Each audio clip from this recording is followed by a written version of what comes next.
Hi everyone, welcome to another video. So this week I thought we'd do something fun. In Japan they have this thing called the JLPT exam, which is called the Japanese Language Proficiency Test.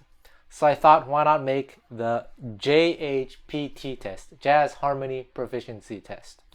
So just as a side note, just because you pass the JLPT test does not mean you can speak Japanese. In fact, it is quite well known that there are a lot of people who pass the test but who can't speak the language to save their lives. But that said, there is a component in the JLPT test that I think is quite useful, and that's the listening portion. And so that's what we're going to do here. We're going to do a jazz harmony proficiency test. I'm going to play a series of chord progressions and you have to guess what they are. And at the end of this video, I'll talk to you about how I developed my ears to be able to hear these what I would consider the fundamental building blocks of jazz harmony. So stay tuned for that. But before that, please like, subscribe, share, comment. It makes such a huge difference. This is one of my only sources of income, so it makes a world of difference that if you can do something about it. I've noticed that in the past few weeks, the YouTube algorithm has changed and it's apparently much harder to get views, and I count a lot on the views to grow my channel, to earn some money. So anyway, whatever you can do would help a lot. And if you want to support me, you can buy something on SoundSlice. I have a jazz harmony course that is actually very good. In fact, check out this email that I just got. I think the best form of advertisement is when actual people write something like this and post it online. Well, it was a private message, but here I am sharing it with you guys. Anyway, yeah, the jazz harmony course actually covers this topic in detail. Okay, let's get started.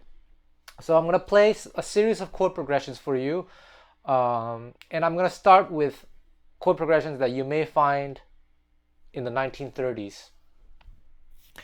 So I'm going to censor the video so you won't see what I play. So if you can grab a piece of paper and a pen or a pencil, I'm going to play the chord progressions relatively slowly, and then after you can pause the video and write down the chords to see if you get them right.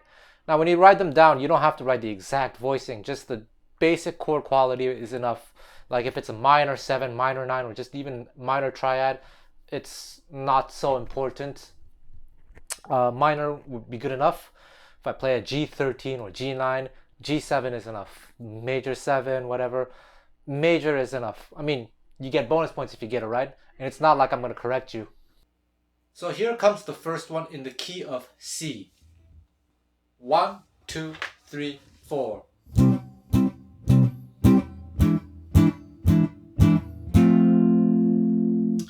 And a 1, 2, 3, 4.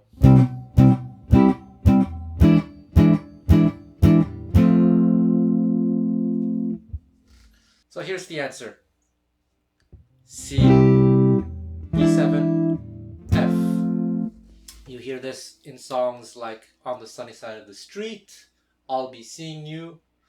And it's also found in John Lennon's, I think, was it called, is it Imagine? I think it was Imagine. There's also another song called I Wonder Where My Baby Is Tonight. You can find that chord progression there. Here's another one.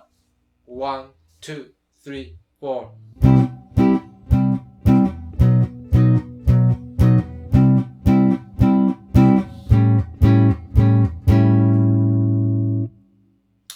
Again, always in the key of C. 1, 2, 3, 4.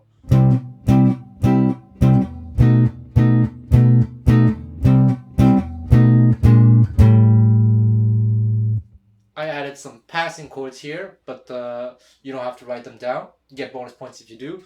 Just write down the 3 main chords. So that was C, D7, C, down to A7. Right, this chord progression, you can find it in a number of different places. The one off the top of my head where you might hear it, I mean, depends how it's harmonized, but it's Rosetta. Django recorded this one. It was a very popular standard in the 30s. And if you play Gypsy jazz, there's a song called Seul ce soir. that has that chord progression as well. Again, it depends how it's harmonized, because Django had a different harmonization, but the way most people play it today, it's kind of based on that. So you can hear that chord progression there. Okay, next one. C, still in the key of C.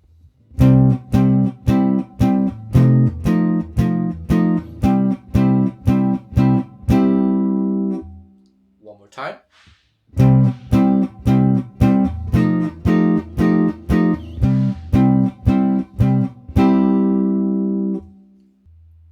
So this one was C, F7 to C. Now you hear this in a lot of different songs. You can namely hear it in the blues nowadays. That's one way, that a popular way of playing the blues, putting the F7 on the second bar, the 4 dominant. You can hear this in songs like Lady Be Good as well.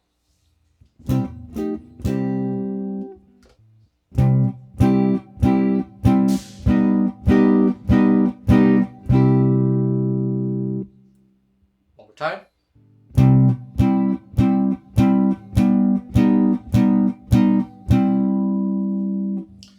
Now, if you wrote C, G7, C, I'll definitely accept that. But this is a typical sound in 1930s jazz. And you can hear this in I'm Confessin', for example. At least, depends who plays it. But C, G augmented to C. You hear this in a lot of early 1930s jazz. Here's another one, still in the key of C. 1, 2, 3, 4.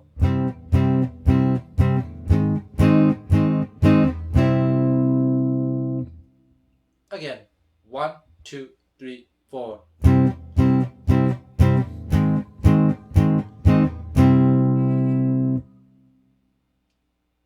Okay, so this was C, A flat, C.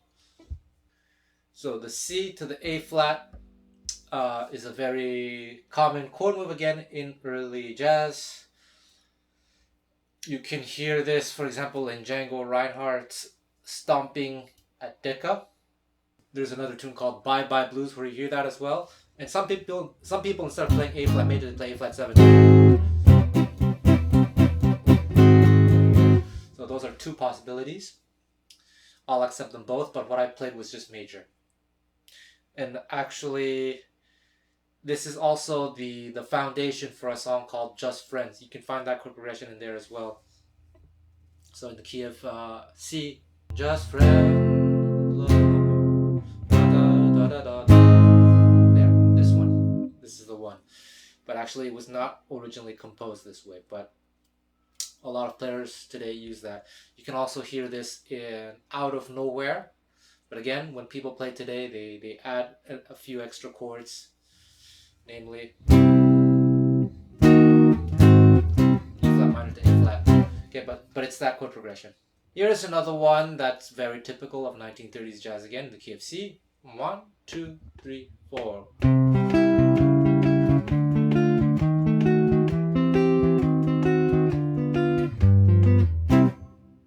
One, two, three, 4.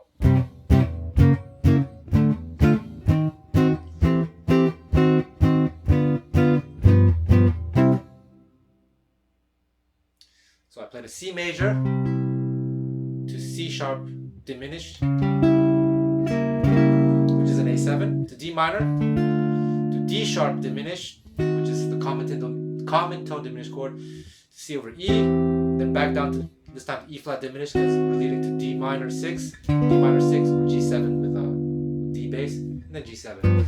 Very, very typical in the early 1930s. So there we go. So now I'm going to play a C chord for you. This is the key. We're in the key of C. Okay, I'm going to play a chord progression now, but it's not going to start on C. Just get that in your head. C.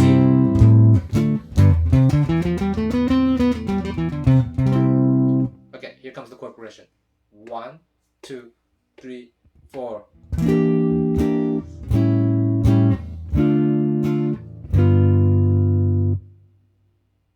Here it comes again.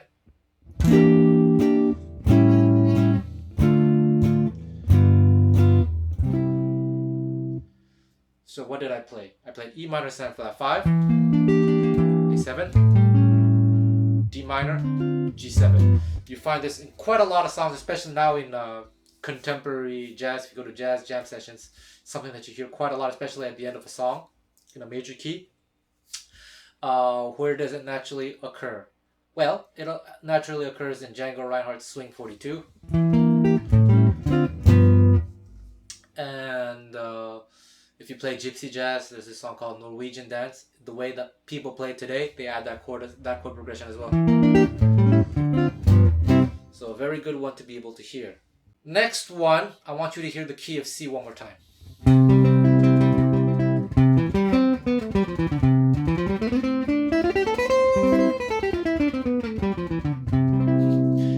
But the chord progression is not going to be this. Just have this in your head. Okay, here comes the chord progression. 1, 2, 3, 4.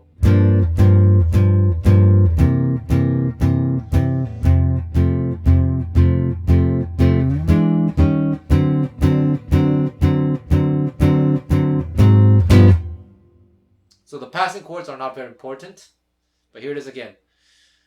I'm going to play, okay, bonus points if you can get the difference. I played it one way the first time, I'm going to play it another way the second time. Just a subtle difference. 1, 2, 3, 4.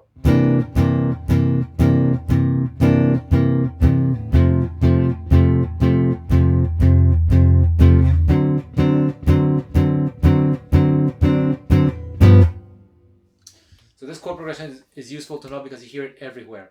So the subtle difference, so what did I play? The first time around I played G minor to C7 to F, then to D7, then to G7. And I used a passing chord of A flat 7, but that's not important, right? The second time around, instead of playing G minor, the 2 chord, I played C7 straight up to F, D7, G7. You hear this in songs like Coquette, in Sunny Side of the Street, Honeysuckle Rose. So many songs use a variation of this chord progression. It don't mean a thing if it ain't got that swing. Also uses that chord progression, but it has a different turnaround to lead back to the A section. But yeah, there we go. Here comes another one. 1, 2, 3, 4.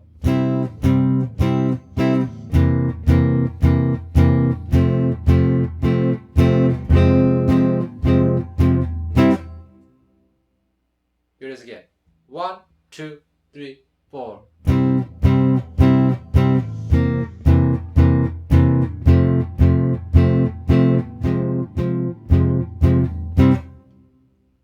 Super typical chord progression. So that was C, C7, F, F minor, C. And if you're used to more contemporary jazz, modern jazz, you might hear this variation, but it's the same chord progression. I would actually, personally, if I were to grade it, I would accept both answers.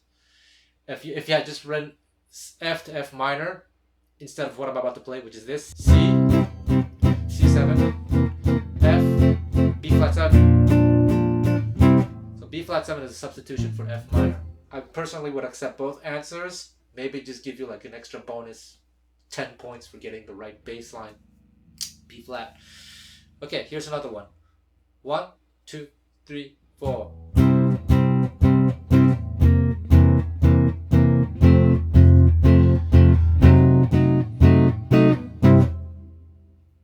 Again.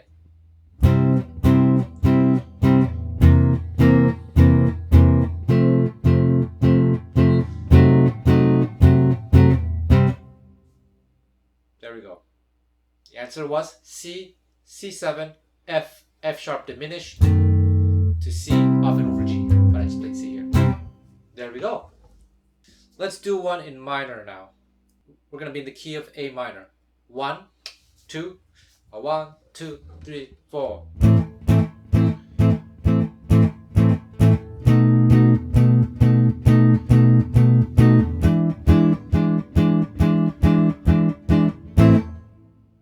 One more time. 1, 2, 3, 4.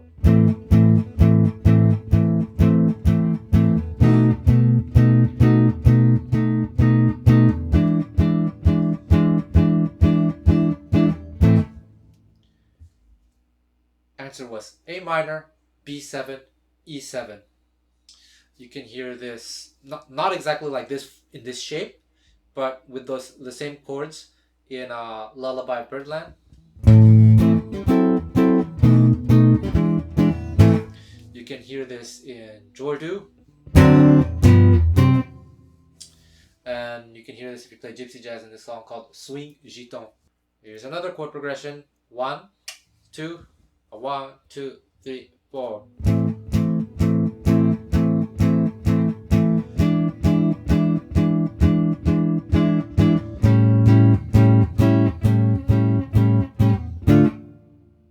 Again, we're in the key of A minor, I remind you. 1, 2, 3, 4.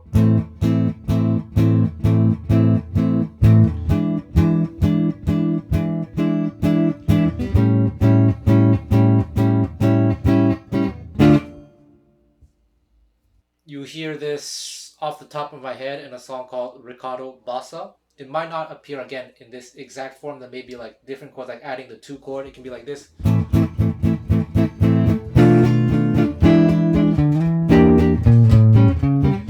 A minor, B minor, 7 flat 5, E7, E minor, 7 flat 5, A7, D minor.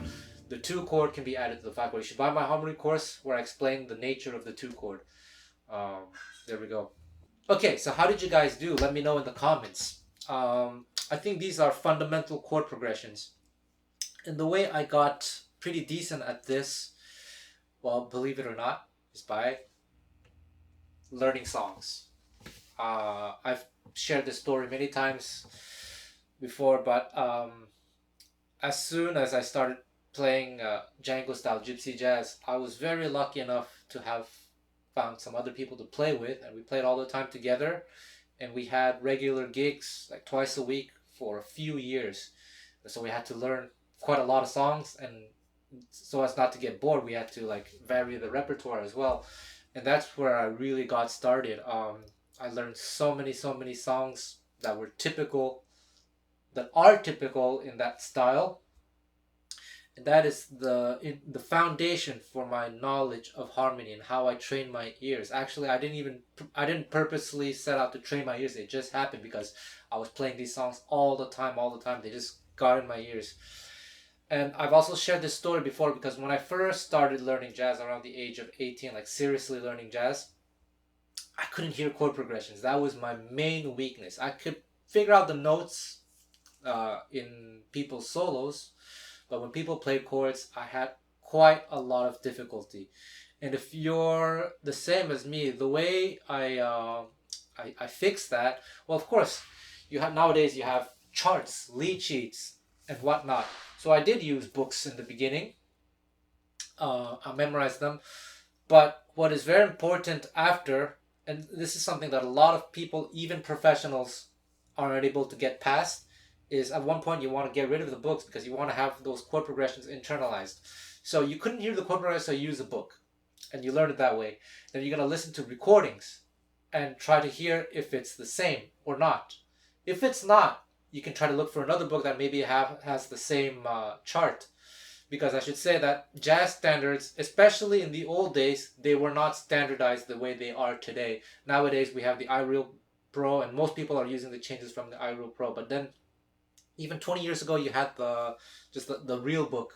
I guess that was made at Berkeley like 50 years ago, whatever. The real book and the iReal Pro don't always have the exact same chord progressions. I think, namely, like in There Will Never Be Another You, it has something different from what the iReal Pro says. And so you want to notice these things. And the more songs that you learn, the more you're going to just naturally hear them, because you're playing them all the time. So you have to learn a lot of songs and you have to play them regularly. That's why you should go to jam sessions, you should meet up with people and just play tunes. And then, if I may say, one thing that set me apart from a lot of students, was that I actually started with Django Reinhardt. And Django Reinhardt started with 1920s, 1930s jazz. And the chord progressions that you find in these songs, like Coquette, My Melancholy Baby, All of Me, Sunny Side of the Street, even the way How Have You Met Miss Jones was played in the early days, all these songs in the 20s, and the early version of Body and Soul. Well, learning all this helped me a lot when I transitioned. Look at me, I'm using 2023 vocabulary. I'm transitioning. So when I transitioned to, please don't cancel me. When I transitioned to like standard jazz, the kind of jazz that you're more likely to encounter when you go to a jazz jam session, well, that helped me a lot because I saw where Body and Soul came from. I saw where Autumn Leaves came from, where There Will Never Be Another You came from, where Stella by Starlight came from, Just Friends, Out of Nowhere, Stardust, My Foolish Heart, Bill Evans' version of My Foolish Heart, or the version that's played nowadays based on Bill Evans' version. Da, da,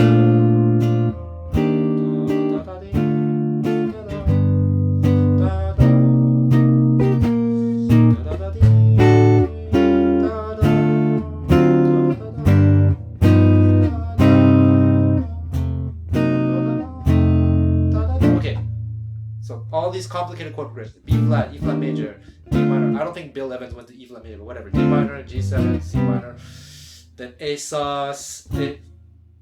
But check it out. If you listen to an early recording of My Foolish Heart, again, like I said, in those days there was no standardization, but there was one recording that I found where it was just this. Da, da.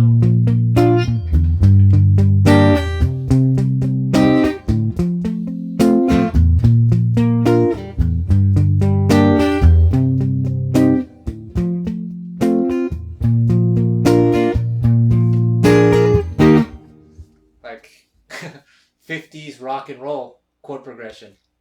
Bill Evans came up with something very, very clever based on this simple chord progression. The same thing with Body and Soul. Again, there were many different harmonizations, but this is the one. I don't want to say the name because I know a lot of different versions, but I think this is close to what Coleman Hawkins did.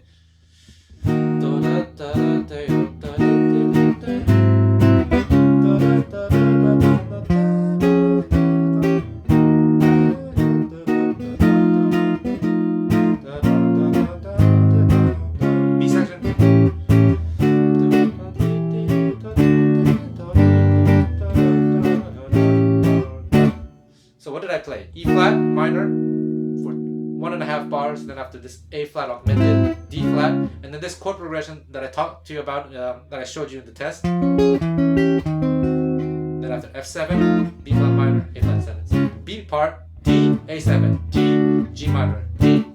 But nowadays it's become this.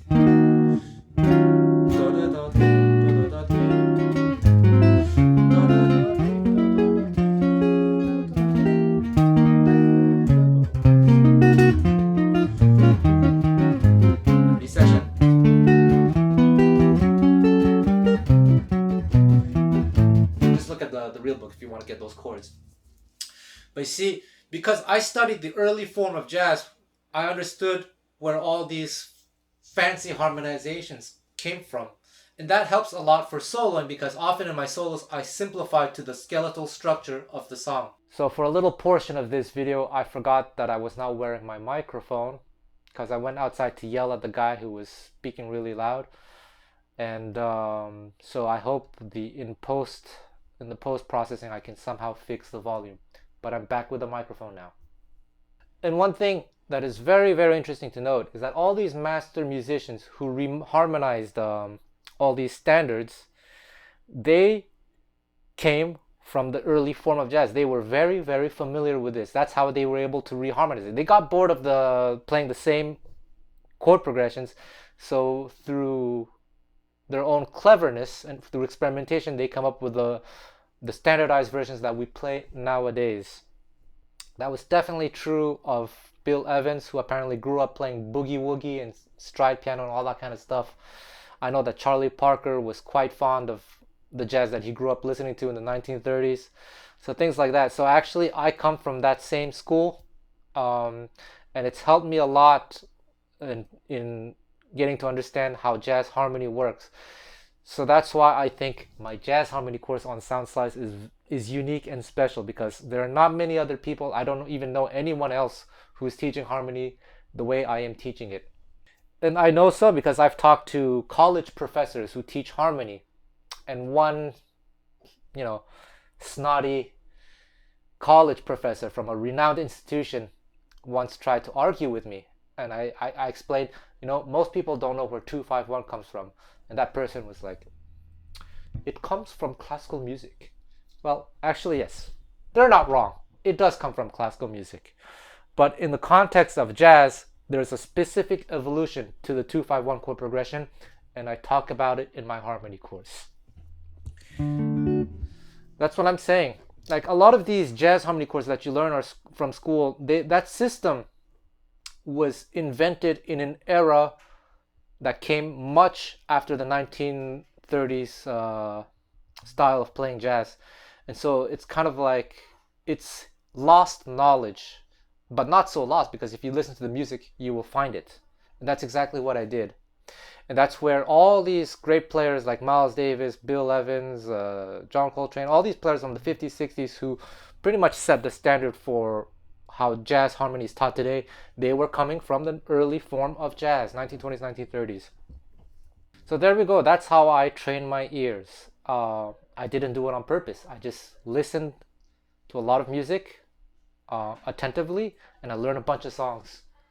Finding people to play with, and lots of people to play with, going to jam sessions, meeting new people, is a really great way to get in a situation where you have to learn a lot of songs. And that's exactly what I did. And when you adopt this kind of lifestyle, you never run out of ideas. Like you're never gonna be in a rut. You'll always find something to practice. In my case, just the other day, someone called how deep is the ocean? I was like, oh, how does that go? I've played it before, but not often enough. But then, okay, then I got to review it again. Because there are some songs that I know very, very well that I'll never forget. Then there are some songs that I've played before, but I need a reminder. And so being in that situation is a great way to never be stuck.